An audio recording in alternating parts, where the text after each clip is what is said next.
રાધે રાધે, જય શ્રી કૃષ્ણ, જય દ્વારકાધીશ.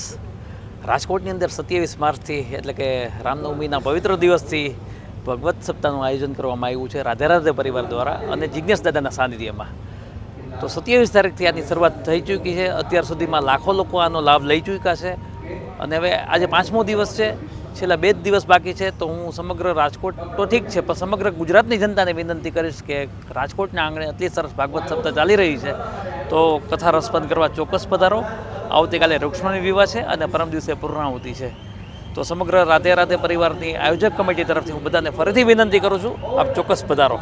અને હું મારા કોર કમિટી મેમ્બર ભાવિકભાઈ જોશીને હેન્ડઓવર કરું છું. રાધે રાધે બધાને.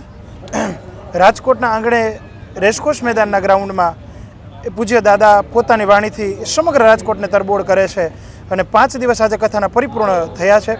અને આવતીકાલે એટલે કે કથાના 6મા એટલે કે 6ઠા દિવસે ભગવાન કૃષ્ણ અને રૂકમિણીના વિવાહ છે.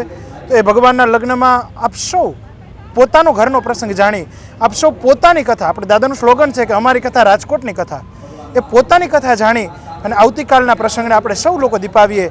ભગવાન રૂકમિણીના લગ્નમાં, ભગવાન દ્વારિકાધીશના લગ્નમાં આપણે સૌ જોડાઈએ.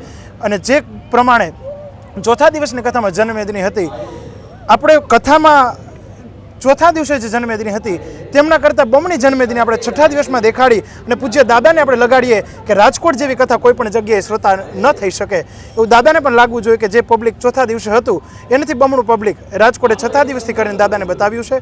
તો આ બધાને અમારા રાધે રાધે પરિવાર રાજકોટ તરફથી આ બધાને વિનંતી કરીએ છીએ કે આવતીકાલે એટલે કે 6ઠા દિવસે રૂકમિણીના લગ્ન છે, ભગવાન દ્વારિકાધીશના લગ્ન છે, એમ આપ સૌ પધારો એવો અમારા રાધે રાધે પરિવાર રાજકોટની આપ સર્વને ભાવભર્યું આમંત્રણ પાઠવીએ છીએ. રાધે રાધે. રાધે રાધે.